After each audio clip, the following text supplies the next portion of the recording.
But first, a word from our sponsor. Have you ever thought about making your own podcast? Okay, so you have your script, you're ready to record. So now what? Anchor, a podcasting platform, can come to your rescue. I use it for my podcasts because of the ease of having Anchor distribute my episodes on other podcasting platforms, such as Spotify and Apple Podcast. It's a free platform with its own creation tools that make it easy for you to record and edit your podcast right from your phone or computer. And the best part? You can make money from your podcast with no minimum listenership. Now that's a good deal. Download the free Anchor app or go to anchor.fm to get started. Anchor.fm is everything you need to make a podcast, all in one place. And now, on with the show. What's in a name? A name that could curse the heavens, a name that condemns your life? Cursed. A cursed life. It's the gut reaction of calling someone cursed, calling them names to place them in a different place from your own. Or is it another way to warn others? It is how you make it. What you do with this information that makes the impact. The gut reaction, to make an explosive impression, to not to be messed with, or to fight for a life that has you living in peace. Now that is worthy of your time. Going back to situations that would be best left alone can bring up old memories and reactions that can be negative in nature. Bracing oneself against the tide, trying not to get sucked in, can show great courage and resistance. But going back for the memory of someone, bent on revenge, is that always a good idea? It can be a lonely road, but it can also lead to new beginnings. We are two takes, and this is one shot, an analysis of the film John Wick. John Wick, a retired hitman, is fresh in his grieving for his dead wife. After the funeral, John receives a present from her, a puppy named Daisy. This puppy is a metaphorical gift for John to keep loving something else besides her, to keep their energy and selfless acts alive. Because you have nothing to love, and only their memories would do, making you stuck in the past. This is seen as a new beginning, and it was cruelly taken away by another's self-indulgence and ignorance. Their selfish behaviour resurrected a connection to John's past in the criminal underworld. Would you want to relive your past in order for a better life? To reconnect with a persona of yourself, a part of yourself that you would rather forget? Sometimes many people cannot forget, and many more cannot forgive. It is the will of our own thoughts, of revenge and redemption, of what people make of us, that causes these angry reactions. From stealing John's car to killing his dog, Iosef Tarasov does not care for his actions, hiding behind his father's connections and wealth. However, his father, Viggo Tarasov, being the figure of an underground overlord, knows better. And so do the other characters that are older and wiser than Iosef. From an intense interaction between father and son, it is revealed that John is more than what meets the eye. He is notorious. He is feared by so many, and from his work, he has gathered a reputation, a nickname of sorts. A quote from Andrew Bagg explains this further. John Wick comes from a place where criminals rule. He comes from a place where underground overlords have eyes everywhere, where criminal masterminds show themselves in riches and greed, where the only people that matter are the ones that possess too much power, where the only people left are either some of the planet's finest assassins or the scummiest dealers. John lives in a world where there is no humanity, no compassion, and certainly no mercy. He lives in a world corroded by sin and dirt, and the only way to outmatch the dirt is to become even dirtier. And that's what makes Wick the most dangerous man alive. The underground overlords don't always see him. The criminal masterminds can't buy him. The thugs with too much power can't hide from him. The assassins certainly can't kill him. John Wick is what makes underground overlords look behind their back twice. John Wick is what makes masterminds shiver behind their gold. John Wick is what makes thugs with too much power feel weak. John Wick is what makes assassins feel powerless. So to answer your question, the boogeyman may haunt people's minds through nightmares, but even the boogeyman has a nightmare, and his name is Baba Yaga. For a moment, let's explore those mythological creatures. The boogeyman, a mythical creature used by adults to frighten children into being good, has no specific appearance, with its conceptions changing depending on culture and household. It is most commonly depicted as a masculine or androgynous monster, usually of the spirit variety, the minority being demons, witches, and other legendary creatures. The term boogeyman is used as a personification for terror, and in some cases the devil. This creature can be divided into 3 categories by its behaviour. The first being that it punishes misbehaved children by frightening them and no more. The second, it is more prone to violence, such as stealing children in the night and eating them. And the third, it protects people and only punishes those guilty regardless of age. All in all 3 categories, whether all or only one being true, can relate in some way, as they all exist to teach children lessons. And now, Baba Yaga. In Slavic folklore, it is a supernatural being usually portrayed as a witch that lives in a house standing on chicken legs deep in the forest. She is often portrayed as someone who can either help or hinder those who encounter or seek her out, and may even play a maternal role. In Old Russian, Baba means the words such as midwife, sorceress, or fortune teller, and in Modern Russian it is from the word babushka, meaning grandmother. The word Yaga appears in various Slavic languages, and its meaning ranges from horror, anger, evil woman, disease, and fury. According to former Soviet folklorist and scholar Vladimir Props, Baba Yaga can commonly appear as a donor, someone who tests the hero and provides magical assistance when the hero succeeds, villain, or altogether ambiguous. What is most interesting is the reason for both Boogeyman and Baba Yaga to be placed in the same scene of explanation. Yes, Viga goes further and tells his son that John Wick is the one sent to kill the Boogeyman, but it is Iosef that gives us the English interpretation of what Baba Yaga is for the audience. It is seen as a mistake, saying that John Wick is the equivalent of an old magical woman, when he is a man.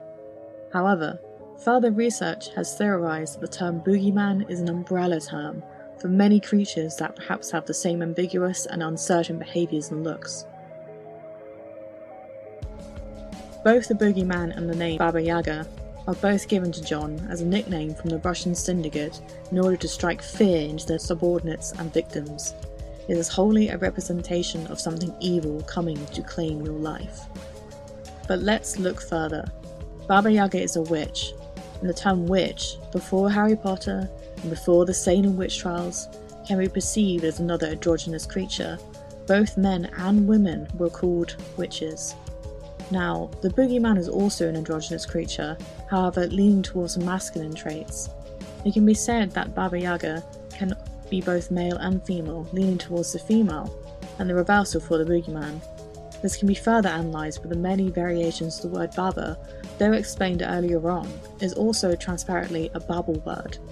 This means it is a false cognate. Pairs of words that seem to be cognates because of similar sounds and meaning, but have different origins. They can be within the same language, or from different languages, even within the same family. In this instance, some words can be seen as both male and female. Therefore, because of the umbrella terminology and the ideas that both words have female and male counterparts, both can be seen as correct. One step further would be to point out that Vigo, explaining these concepts, is presenting a Slav folklore because Russia is also a Slavic country, and thus he is explaining his own myths and legends in his home country. Both mythical creatures help, punish, or kill. In the case of John Wick, his temperament can be seen as the same. He chooses to only kill those who get in his way, warning people who do and letting others go if they wish it. In a way, John could have perhaps let the theft of his car go if it weren't for the death of his dog. Practically overnight, and because of the significance of the dog, John began to show a new if uncertain maternal role with Daisy, thus showing another link to his nickname. Another connection is the constant interfering of other characters. From the very beginning, when John gets gas for his car, his peace is being undone.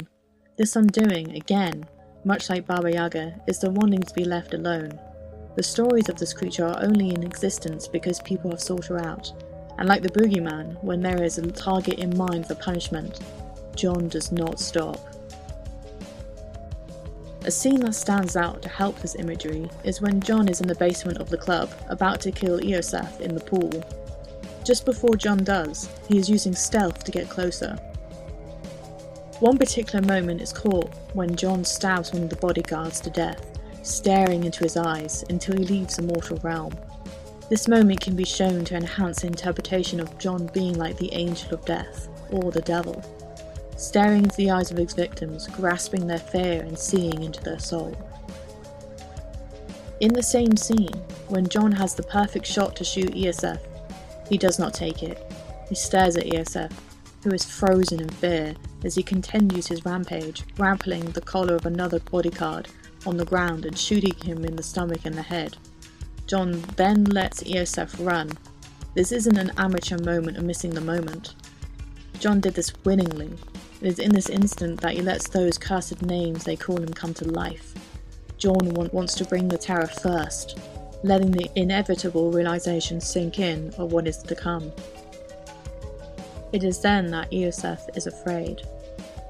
All in all, theory can question whether both creatures are correct because they represent both female and male counterparts of John's behaviour in this underground hostile environment, or by simple misinterpretation of Russian to English audiences. There has been argument and speculation all throughout. Hurry, fall asleep, or the boogeyman will come for you.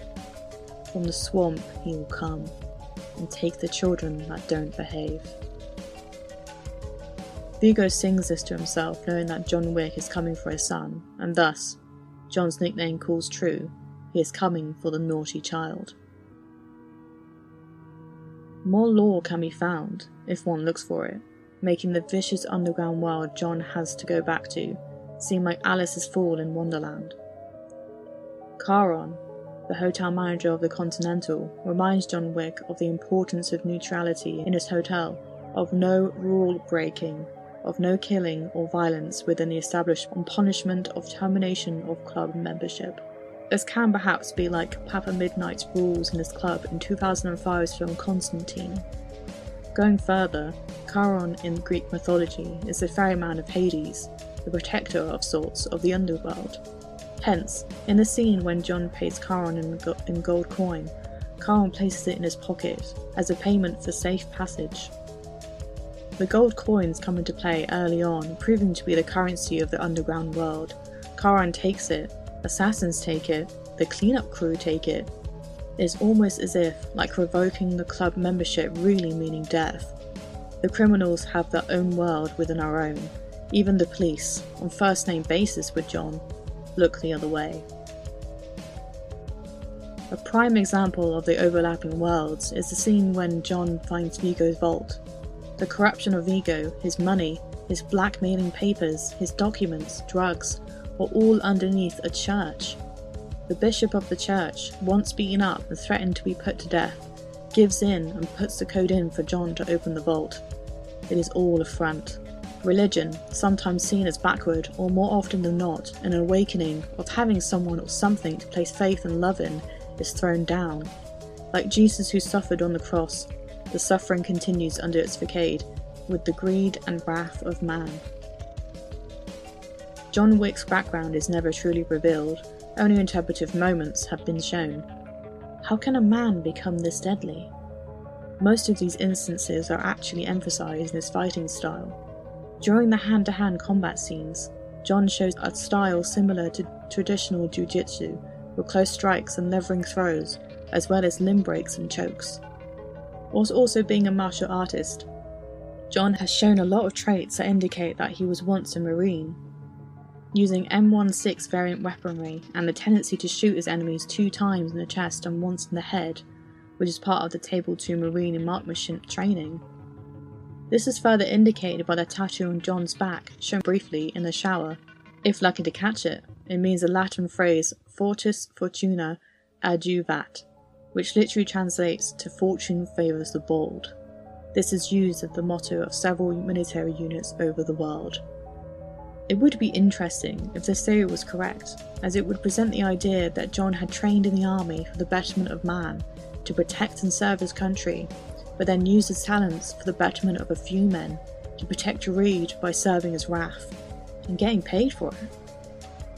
Would that be why John turned his back on this underworld for this reality, find love, and then find himself coming back to it to fight for it? Whatever the case may be, John Wick had made a name for himself that he did not choose, and it is within the film that we see his jump into the abyss to find some resemblance or balance and peace within himself.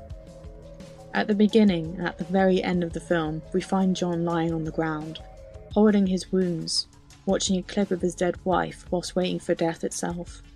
It is only at the end of the movie, when we have gone full circle, do we realise that a moment later he gets up and cleans his wounds.